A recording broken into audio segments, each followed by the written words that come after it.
Hello student, आज पढ़ेंगे 10th class के लिए चैप्टर 3। आपका नया टॉपिक है। आज स्टार्ट करेंगे चैप्टर 3।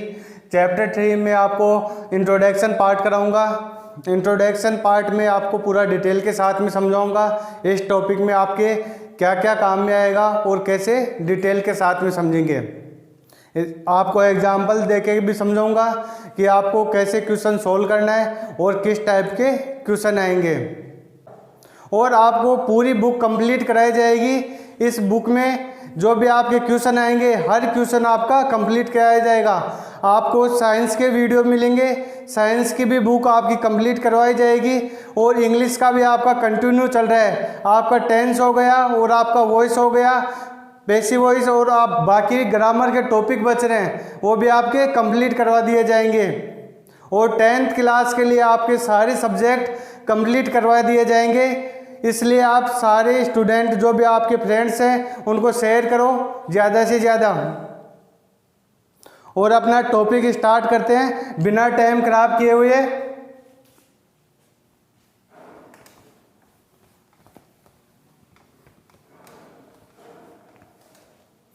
देखो, आपका टॉपिक है दो चर वाले रेखीय समीकरण युग्म। दो चर वाले रेखीय समीकरण युग्म में दो चर क्या होते हैं पहले तो समझेंगे। चर क्या होते हैं, रेखीय समीकरण क्या होते हैं, इन समीकरणों को समझेंगे। उसके बाद में आपको इनको किस टाइप से क्वेश्चन सोल्व करना है आपको ये बताऊंगा। देखो, कोई भी समीकरण होता है जैसे 2x + 5, ये आपका क्या है, एक समीकरण है। और इसमें जो भी आपका ये मल्टीप्लाई में होता है, x के मल्टीप्लाई में होता है, उसे बोलते हैं गुणांक। इसे बोलते हैं गुणांक। और ये नंबर होता है जो भी x और y z इनकी फॉर्म में आते हैं उन्हें बोलते हैं चर। और ये जो नंबर जो भी मल्टीप्लाई में होते हैं नंबर होते हैं उन्हें बोलते हैं अचर। इन्हें बोलते हैं अचर राशि। जो भी मान लो फिक्स वैल्यू होती है उसे बोलते हैं अचर राशि। चर राशि का मतलब क्या हो गया, कभी आपकी x की वैल्यू कभी 5 आती है, कभी 4 आती है, कभी 6 आती है, तो यानी कि इसकी वैल्यू चेंज होती रहती है। चर राशि उन्हें कहते हैं जिनका मान बदलता रहता है। किसी इक्वेशन के लिए 5 हो जाएगा, किसी इक्वेशन के लिए 6 हो जाएगा। इसका मतलब क्या हो जाएगा, चर राशि का मान बदलता रहता है, यानी कि इनकी वैल्यू फिक्स नहीं रहेगी। और जो भी मैं आपको पढ़ाऊँ आप प्रॉपर नोट्स बनाते चलेंगे और साथ साथ में इन्हें नोट करते रहेंगे। और आपको पूरे टॉपिक कंप्लीट कराए जाएंगे और आपकी बुक कंप्लीट कराई जाएगी, तो आपके पूरा सिलेबस कंप्लीट हो जाएगा। इसलिए आप प्रॉपर नोट्स बनाते रहे साथ में। तो आपको समझ में आ गया हो गुणांक क्या होता है, चर राशि क्या होती है और अचर राशि क्या होती है। अब देखो, रेखीय समीकरण क्या होता है, चर राशि तो आपके समझ में आ गया। अब देखो, इसके अंदर 2x + 3y + 5 अगर ये नंबर है, या आपका देखो पूरी इक्वेशन आ गई। इसमें देखो चर राशि एक तो क्या है आपका x क्या है, चर राशि। दूसरी चर राशि क्या हो जाएगी, तो इसमें कितनी चर राशि हैं, दो चर राशि हैं। तो आप क्या पढ़ेंगे, दो चर राशि वाले समीकरण पढ़ेंगे। तो इसमें चर राशि कितनी हो गई, 2 हो गई। मान लो एक इक्वेशन लिखता हूँ, 2x + 3y + 5z + 2 = 0। अब ये आपकी इक्वेशन होगी। इसमें देखो चर राशि कितनी हो जाएंगी, x हो गई, y हो गई और z हो गई। तो आपकी चर राशियों की संख्या हो जाएगी, इसमें चर राशि होगी 3 और इसमें चर राशि हो जाएगी आपकी 2 और इसमें चर राशि है आपकी 1।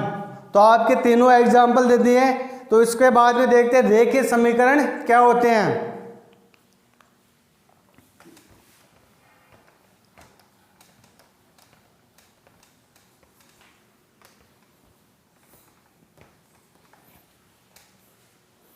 देखो, रेखीय समीकरण क्या होते हैं। रेखीय समीकरण होते हैं, देखो कोई भी मान लो ये नंबर है। अब देखो x की अधिकतम घात होती है, x की देखो अधिकतम घात कितनी है, 1 है। यानी कि x की मैक्सिमम पावर या घात, घात को क्या बोलते हैं, पावर बोलते हैं। तो आपकी अधिकतम घात 1 है। और इसमें देखते हैं दूसरा इक्वेशन लिखता हूँ x² plus 5x plus 5।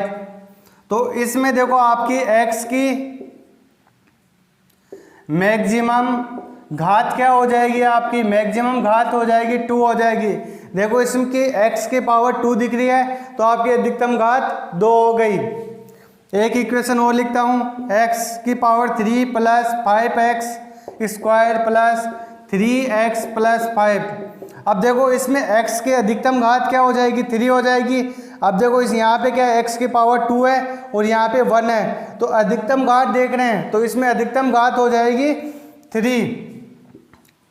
x की अधिकतम घात हो जाएगी 3। देखो इसमें x की अधिकतम घात कितनी हो गई, 3। अब देखो जिसमें घात अधिकतम क्या होती है, 1 होती है, उसे क्या बोलते हैं, रेखीय समीकरण। इसे क्या बोलते हैं, रेखीय समीकरण। और जिसमें x की अधिकतम घात क्या हो जाएगी, 2 होती है, उसे बोलते हैं द्विघात समीकरण।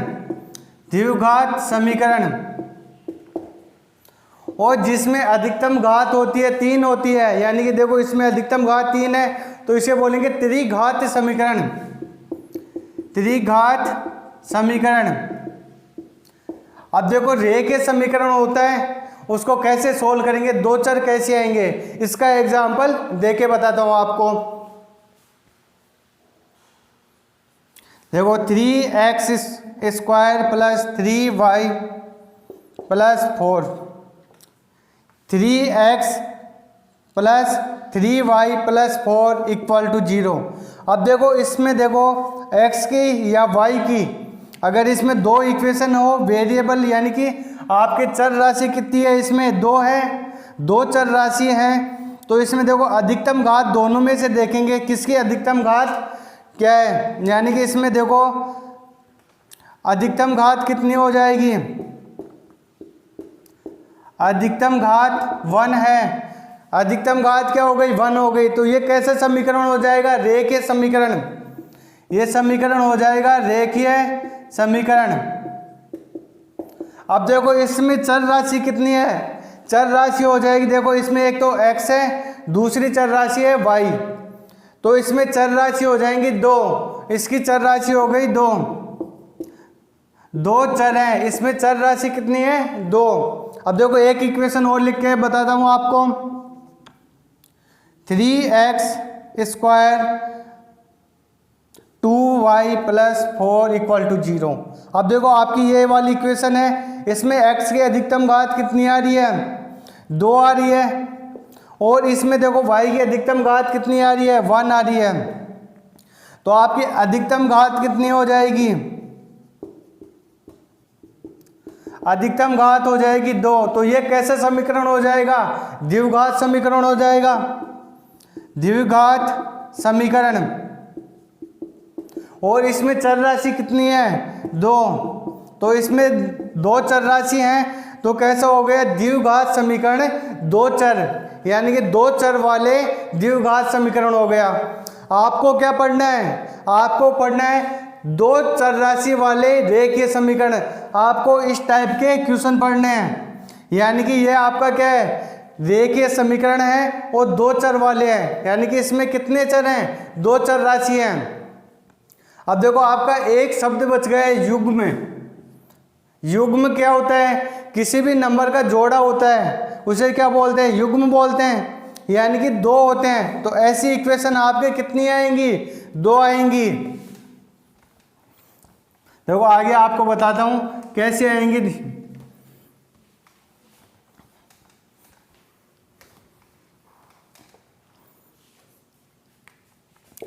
2x plus 5x plus 15 equal to 0। एक समीकरण तो ये हो गया, इसमें x की जगह y ले लेते हैं, यानी इसमें 2 चर ले लेते हैं, 2 चर हो गए। और यहाँ पे देखो रेखीय समीकरण है, इसकी घात क्या है, अधिकतम 1 है, तो ये कैसे हो जाएगा, 2 चर वाला रेखीय समीकरण हो जाएगा। अब देखो युग्म में बच रहा है तो एक नंबर और लेते हैं, जोड़ा कितने का होता है, 2 का होता है, इसलिए क्या लेंगे, एक और समीकरण ले लेंगे, 3x plus 5y equal plus 20 equal to 0। अब देखो ये क्या हो गए, दो नंबर आ गए तो ये क्या हो गया, युग्म हो गया। इसे बोलते हैं दो का जोड़ा होगा वो क्या होगा, युग्म। दोनों क्या हैं, दो चर वाले रेखीय समीकरण। इसमें लिखेंगे दो चर वाले रेखीय समीकरण। तो आपको समझ में आ गया होगा कि इस एक्सरसाइज में आपको कैसे क्वेश्चन मिलेंगे। आपको देखो ऐसे इस टाइप के क्वेश्चन मिलेंगे, यानी कि इसमें चर तो कितने होंगे, दो चर होंगे x और y, और इसमें जोड़ा आएगा, यानी कि दो इक्वेशन दे रखी होगी। अब देखो इस इक्वेशन की स्टैंडर्ड इक्वेशन क्या होती है, यानी कि मानक समीकरण क्या होता है, जो ज़्यादातर यूज में होगा वो क्या फॉर्म होगी, जैसे ax plus by plus c equal to 0। अब देखो ये a क्या है, ये जैसे 2 आ रहा है उसकी जगह a ले लेंगे, और 5 आ रहा है उसकी जगह b, तो इस रूप में होगी ज़्यादातर। अगर दो इक्वेशन है तो दूसरी इक्वेशन भी ऐसी होगी, ax प्लस by प्लस सी। तो देखो इनके नाम क्या हो जाएंगे, अब देखो दोनों a सेम हो गया, यानी कि दोनों सेम हो गए। इनके लिए इनका नेमिंग कर देते हैं, इसे ले लेंगे a1 और इसे ले लेंगे b1 और इसे ले लेंगे c1, और ये क्या हो जाएगा a2, दूसरा क्या हो जाएगा b2, तीसरा हो जाएगा c2। आपका ये दो समीकरण आएंगे, इस रूप में आएंगे। ये आपकी स्टैंडर्ड इक्वेशन हो गई, इसे नोट कर लेना। अब देखो आपको अब ये इक्वेशन सोल्व करेंगे, रेखीय समीकरण आएंगे कैसे। अगर इसे ग्राफ में डिनोट करेंगे तो ग्राफ में अपन कोऑर्डिनेट होते हैं, कोई भी ग्राफ बनाते हैं उसके लिए आपको कोऑर्डिनेट चाहिए। कोऑर्डिनेट कैसे होंगे, ये एक एक्स एक्सिस होती है, ये माइनस एक्स, ये वाई होता है, इधर माइनस वाई होता है। तो मेरे को यहाँ भी कोई भी पॉइंट बताना होगा, तो मैं 2 और 3 होगा, मेरे को ये बताना है। तो देखो इसमें x की वैल्यू होती है वो पहले आती है, दूसरी वैल्यू होती है वो किसकी होती है, y की। तो किसी भी कोऑर्डिनेट फाइंड करेंगे, इसमें x की वैल्यू फाइंड करनी है और y की, तो उसके लिए कोऑर्डिनेट बनाएंगे। तो एक लिखेंगे x, दूसरा क्या होगा y। तो इस चीज़ का ध्यान रखना, पहले हमेशा x लिखा जाता है, बाद में लिखा जाता है y। तो पहले x की वैल्यू लिखेंगे, बाद में y की। तो इस तरह से कोऑर्डिनेट बनाते हैं। कोई भी 4 1, तो 4 होगी वो x की वैल्यू होगी, और यहाँ पे 1 होगी वो y की वैल्यू होगी। तो इस टाइप से आपको, अगर देखो रेखीय समीकरण होते हैं तो ग्राफ में इस रेखा को बनाएंगे तो एक सीधी लाइन बनेगी।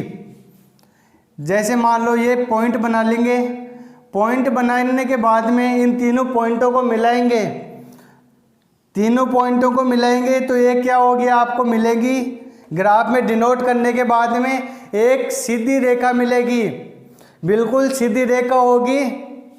इसके देखो एग्जाम्पल देके समझाता हूँ। एक क्वेश्चन लेते हैं, उसका एग्जाम्पल सोल्व करेंगे कि आपकी कैसे रेखा होगी, किस टाइप से सोल्व करोगे। तो एक एग्जाम्पल देके सोल्व करते हैं। देखो समीकरण लेते हैं, दो समीकरण लेते हैं। युग्म के लिए दो समीकरण लेने पड़ेंगे। दो समीकरण लेते हैं। पहला हो जाएगा x plus 2y minus 10। Second समीकरण हो जाएगा आपका 2x plus 6y minus 20 equal to 0। तो देखो आपके ये दोनों समीकरण हो गए। इसमें आपको x और y की वैल्यू निकालनी है। आपने 9th क्लास में सीखा होगा कि x और y की वैल्यू कैसे निकालते हैं। अगर नहीं सीखा है तो फिर भी आपको मैं दोबारा से बता देता हूँ। देखो ये दो समीकरण दे रखे हैं, इनमें क्या करेंगे, एक समीकरण को लेंगे पहले x plus 2y minus 10 equal to 0। इस समीकरण में ले लिया। इसमें देखो अपन कोई भी वैल्यू ले लेंगे। यानी कि x की वैल्यू या y की, दोनों में से किसी में एक की वैल्यू मान लेंगे। मानने के बाद में आप कुछ भी मान सकते हो, 0 मान सकते हो, 1 मान सकते हो, 2 मान सकते हो, 3, जो भी आपके मर्जी आए वो मान सकते हो। लेकिन आप छोटा नंबर मानोगे तो आपका क्या होगा, ग्राफ में आराम से दर्शा सकते हो। अगर मान लो आपने 200 ले लिया, 200 को आपको ग्राफ में दर्शाने में दिक्कत आएगी। इसलिए आप छोटा नंबर लेके 0 से 0, 2, 5, 6, 7, 8, 9, 10, आप 10 तक आप जो भी नंबर लोगे आराम से डिनोट कर दोगे ग्राफ में। इसलिए छोटे नंबर से सोल्व करेंगे। जैसे मैं x की वैल्यू मान लेता हूँ, माना x = 0, एक की वैल्यू मान सकते हैं, x की वैल्यू या y की वैल्यू, दोनों में से किसी की भी वैल्यू मान सकते हैं। तो मैंने x के मान लिए है, तो x की जगह मैं क्या कर दूंगा, यहाँ पे आपका x दिख रहा है, वहाँ पे 0 पुट कर दूंगा, 0 + 2y। अब देखो इसको इक्वेशन को सोल्व करूँगा तो यहाँ पे देखो माइनस का सिंबल है, इक्वल के इस साइड में लेके जाऊँगा तो क्या हो जाएगा, प्लस का सिंबल हो जाएगा। तो यहाँ पे क्या हो जाएगा, प्लस का 10। अब किसी भी नंबर में 0 ऐड करते हैं तो यहाँ पे आ जाएगा 2y, क्योंकि 0 से नए नंबर कोई चेंज होता है तो इसलिए 10 आ गए यहाँ पे। अब देखो y की वैल्यू चाहिए मेरे को, तो y के लिए मैं क्या करूँगा, इसको इधर मल्टीप्लाई में है, y के इस साइड में लेके जाऊँगा, डिवाइड में हो जाएगा, तो यहाँ पे 10/2 हो जाएगा। तो y की वैल्यू आ गई मेरे पास 5। y की वैल्यू, इसमें 2 का डिवाइड किया 10 में, y की वैल्यू आ जाएगी 5। तो मेरे कोऑर्डिनेट क्या हो जाएंगे, देखो पहले क्या लिखते हैं, x लिखते हैं, बाद में y। तो मैं इस रूप में लिखूंगा तो क्या हो जाएगा, पहले x की वैल्यू मैंने 0 मानी है और मेरे पास y की वैल्यू कितनी आई है, 5, तो ये इसकी वैल्यू आ गई। तो आप देखो ऐसे मान के कितनी भी वैल्यू फाइंड कर सकते हैं। किसी भी आपको लाइन को डिनोट करना होता है, उसके लिए आपको देखो सीधी लाइन है या नहीं, आपको ये चेक करने के लिए देखो ये 2 पॉइंट को मिलाया तो ये क्या हो गया, आपको पता नहीं चल रहा है सीधी लाइन है या नहीं, क्योंकि तीसरा पॉइंट इधर भी हो सकता है। अगर सीधी लाइन आपको चेक करनी होती है तो ये तीनों लाइन सिद्ध में होंगी, तो क्या हो जाएगा आपका, ये ग्राफ क्या हो गया, आपकी लाइन ऐसे जाएगी। तो इसलिए आपको 3 पॉइंट लेने हैं, ज़्यादातर इक्वेशन में आपको 3 पॉइंट लेके सोल्व करना है। आप चाहो तो इसमें 2 पॉइंट भी ले सकते हो, लेकिन हम एक्सरसाइज सोल्व करेंगे उसमें 3 पॉइंट लेके ही सोल्व करेंगे।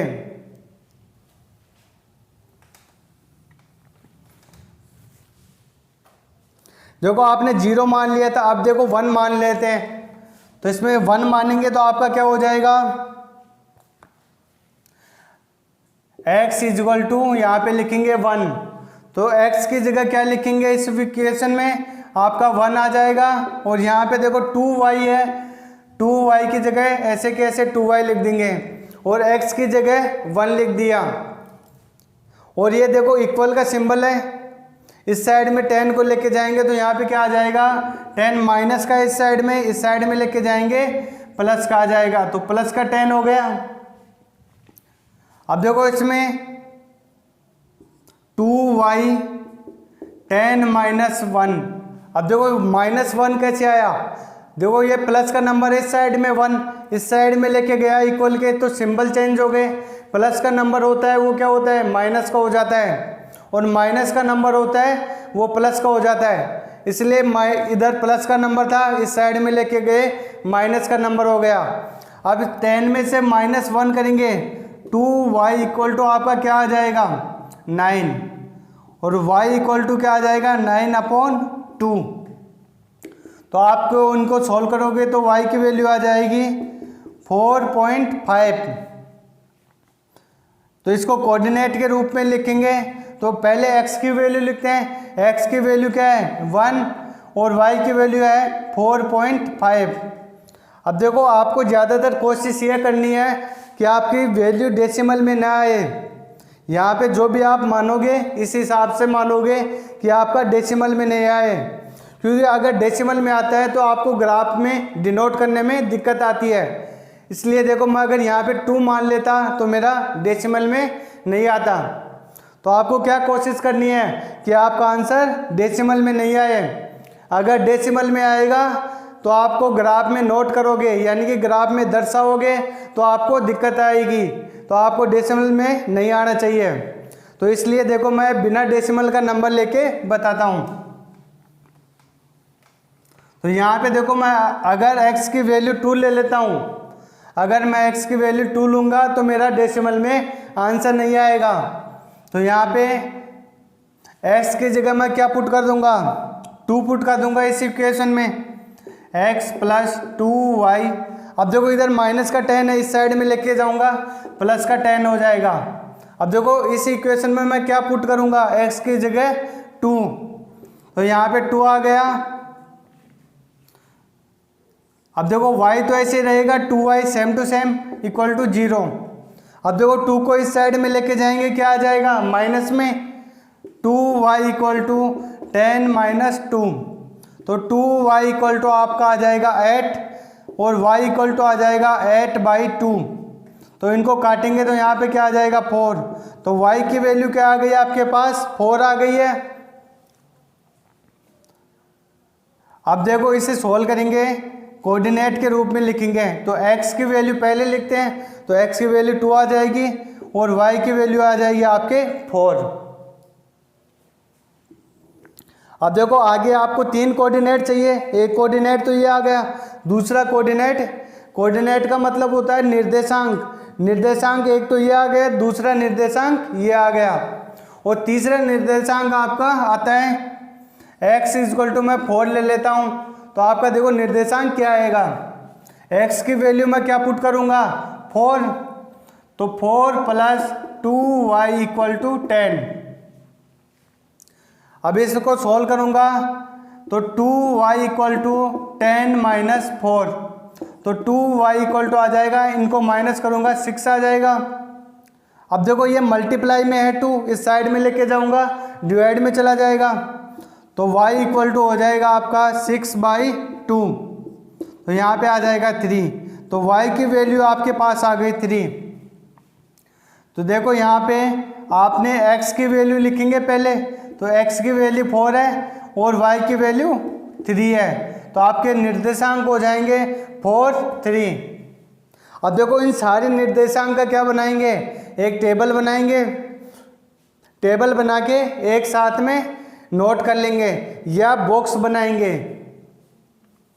देखो इनका बॉक्स बनाते हैं।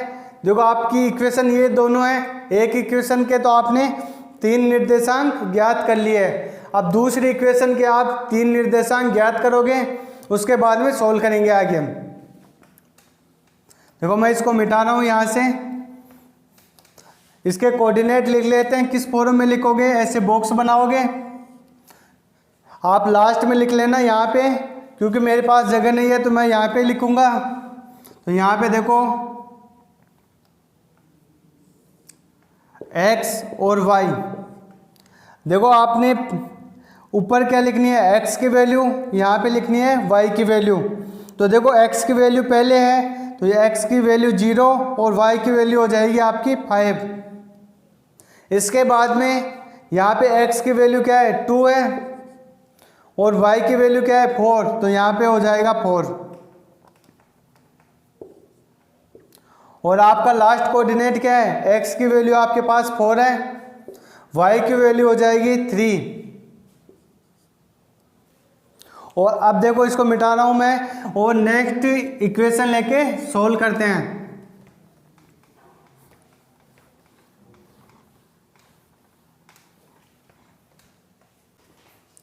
आपके देखो सेकंड इक्वेशन हो जाएगी 2x plus 6y minus 20 equal to 0। इस इक्वेशन को थोड़ा सा सोल्व कर लेते हैं। इस इक्वेशन को सोल्व करेंगे तो क्या हो जाएगा, 20 इस साइड में, माइनस का है इस साइड में लेके जाएंगे, प्लस का हो जाएगा 2x plus 6y equal to 20। अब देखो आप में इसको x की वैल्यू भी मान सकते हैं और y की वैल्यू भी।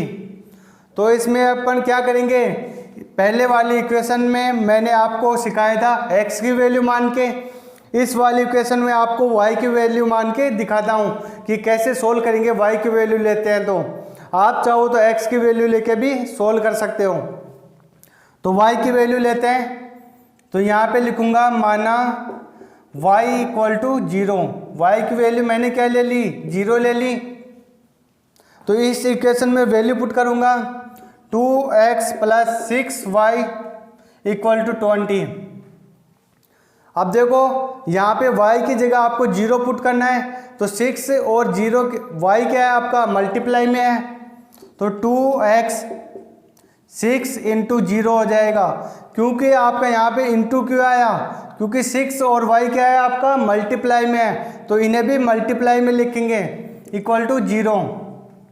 अब देखो किसी भी नंबर को 0 से मल्टीप्लाई कराते हैं तो 0 आएगा, तो 6 को 0 से मल्टीप्लाई कराते हैं तो 0 आता है। 2x plus 0 equal to 20।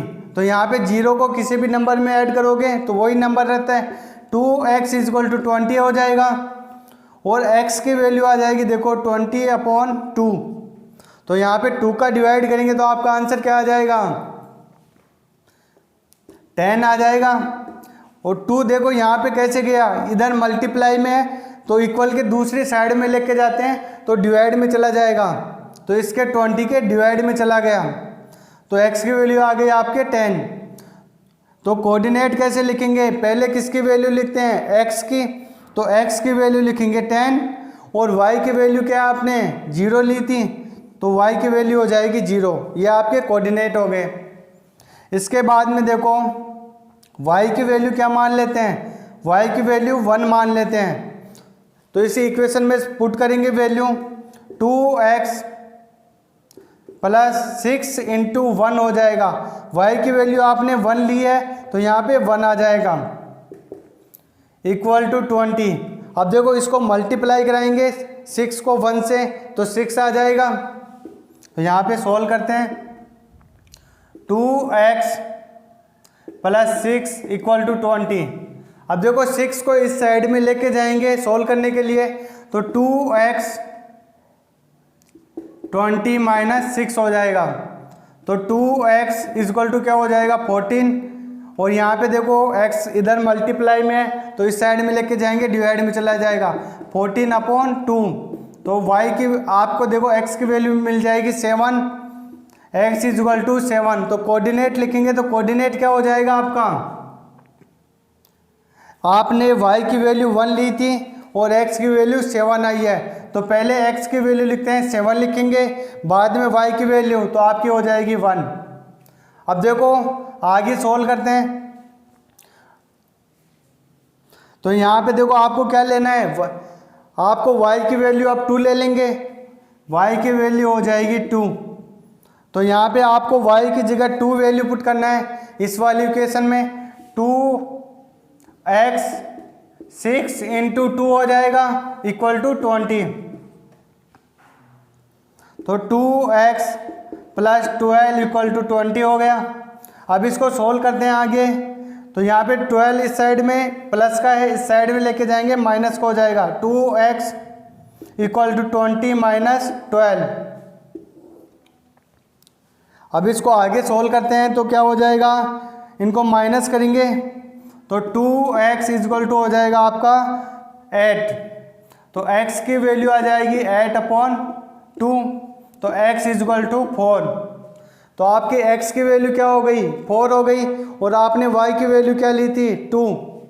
तो इसको कोऑर्डिनेट के रूप में लिखेंगे, तो पहले x की वैल्यू लिखेंगे, x की वैल्यू 4 है और y की वैल्यू है 2। तो आपके कोऑर्डिनेट क्या हो जाएंगे 4 और 2।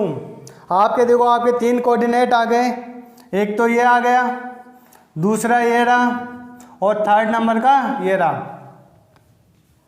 अब इनका क्या बनाएंगे, बॉक्स बनाएंगे, बॉक्स बना के इनको एक साथ में लिख लेते हैं। तो एक साथ में लिखेंगे बॉक्स बना के, तो यहाँ पे हो जाएगा x और y। तो देखो इसमें पहले x की वैल्यू लिखेंगे, x की वैल्यू क्या है 10 और y की वैल्यू क्या है 0। और यहाँ पे लिखेंगे x की वैल्यू आपकी क्या आई है 7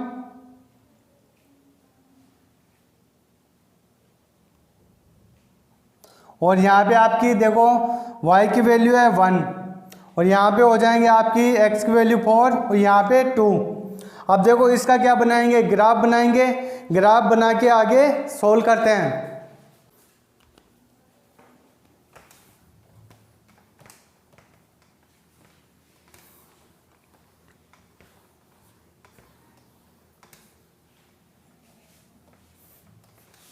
तो इसका ग्राफ बनाएंगे। देखो ग्राफ बनाते हैं।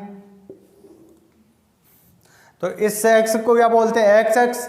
तो ये क्या हो जाएगा, इस साइड में x और इस साइड में माइनस का x। इस साइड में हो जाएगा y और इस साइड में हो जाएगा माइनस y। इसके देखो नेमिंग करते हैं। यहाँ पे देखो फिक्स गैप पे क्या लिखते हैं, 1 2 3 4 5 6 7 8 9 10। और इस साइड में लिखेंगे देखो 1 2 3 4, यहाँ पे लिखेंगे 5 और यहाँ पे देखो y बना लेते हैं। और इधर आता है माइनस के नंबर। तो इधर माइनस का 1, माइनस का 2, माइनस का 3 और इस साइड में क्या होता है, इस साइड में y माइनस का आता है। तो इस साइड में आ जाएगा माइनस का 1, माइनस 2, माइनस 3, माइनस 4, माइनस 5। आपके ये कोऑर्डिनेट हो गए। इस साइड इस, अब देखो इस ग्राफ में क्या करेंगे, इन कोऑर्डिनेटों को डिनोट करेंगे, यानी कि ये निर्देशांक दे रखे हैं आपको, इनको दर्शाएंगे।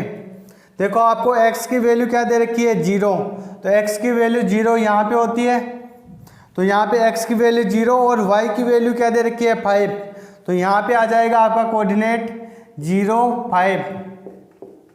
ये आपका निर्देशांक हो जाएगा 0 और 5। इसके बाद में दूसरा कोऑर्डिनेट क्या है, 2 और 4। x की वैल्यू देखो आपको 2 दे रखी है तो इस सीध में होगा, और y की वैल्यू है 4। तो यहाँ पे आ जाएगा आपका इस पॉइंट पे, दोनों क्रॉस करेंगे, यहाँ पे 2 और यहाँ पे 4। तो यहाँ पे आपका हो जाएगा 2 4। इसके बाद में नेक्स्ट कोऑर्डिनेट क्या हो जाएगा, 4 3। तो x की वैल्यू क्या है, 4। तो इस लाइन में देखेंगे 4 और इस साइड में देखेंगे 3। अब इन दोनों को मिलाएंगे तो यहाँ पे क्रॉस कर रहे हैं, इस पॉइंट पे क्या हो जाएगा, 4 3। अब इसे देखो एक सीधी लाइन बन रही है, इसे लाइन के रूप में बनाएंगे। तो ये देखो एक सीधी लाइन है। तो आपका क्या हो गया, रेखीय समीकरण आपने ये सॉल्यूशन किए हैं वो तीनों सही है। अब देखो दूसरे का क्या बनाएंगे, लाइन बनाएंगे।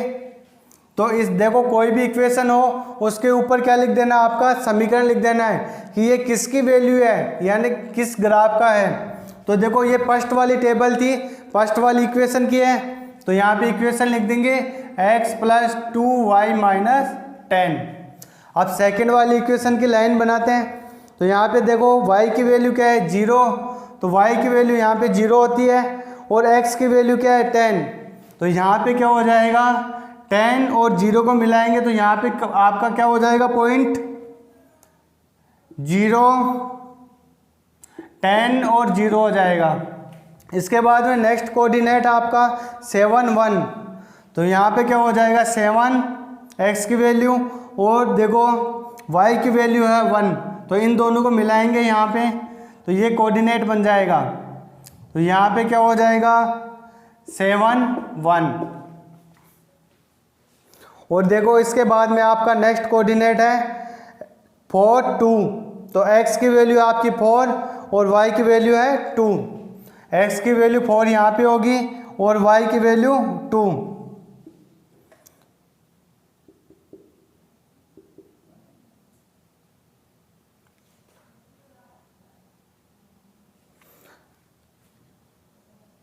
x की वैल्यू 4 हो गई और y की वैल्यू 2। तो ये यहाँ पे यानी कि एक दूसरे को क्रॉस कर रहे हैं। तो ये लाइन क्या हो जाएगी, 4 2। आपका इस कोऑर्डिनेट को क्या लिखेंगे, 4 2। अब देखो इसे तीनों पॉइंट को मिलाएंगे तो एक लाइन बन जाएगी। तो ये दोनों लाइन देखो एक दूसरे को इंटरसेक्ट कर रही है, यानी कि आगे बढ़ाएंगे इन दोनों लाइनों को, इस वाली लाइन को, तो इसको क्रॉस कर लेगी। तो ये क्या हो जाएगी, इंटरसेक्ट लाइन, यानी कि प्रतिच्छेदी रेखा, एक दूसरे को प्रतिच्छेद करती हैं। देखो कोई भी दो रेखाएं होंगी उनके अंदर आपको संबंध बताना है। आपका 3 प्रकार का संबंध होगा, आपकी बुक में दे रखा है। फर्स्ट होगा प्रतिच्छेद। प्रतिच्छेद, अब देखो आपका ग्राफ आएगा तो 2 लाइन बनेंगी, 2 लाइनों में संबंध कैसे होगा, 3 प्रकार का संबंध होगा। पहला होगा प्रतिच्छेद, दूसरा होगा समांतर रेखा, प्रतिच्छेदी रेखा, दूसरा हो जाएगा समांतर रेखा, तीसरा हो जाएगा आपका समपाती रेखा, समपाती रेखा। देखो प्रतिच्छेदी रेखा उन्हें कहते हैं 2 लाइनें एक दूसरे को क्रॉस करती हैं, ऐसे एक दूसरे को लाइन काटते हैं, उन्हें प्रतिच्छेदी रेखा कहते हैं। तो ये एक दूसरे को काटेंगे।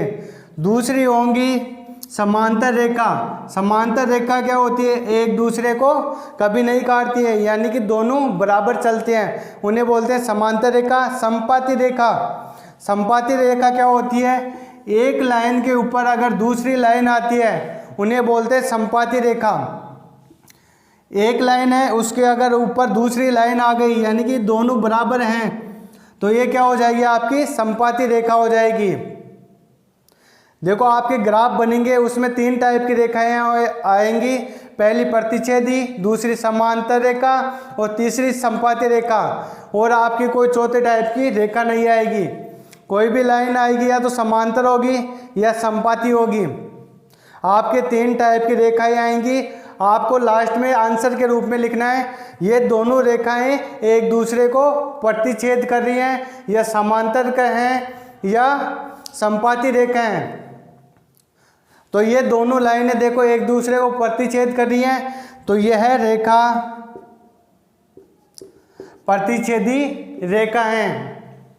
और देखो इसके बाद में आपको, यह आपका क्वेश्चन पूरा सोल्व हो गया है। इसके बाद में आपको क्वेश्चन नंबर फर्स्ट से सोल्व करवाऊंगा, यानी कि आपका एग्जाम्पल है वो पहले सोल्व कराऊंगा, उसके बाद में आपको सारे क्वेश्चन सोल्व करवाए जाएंगे।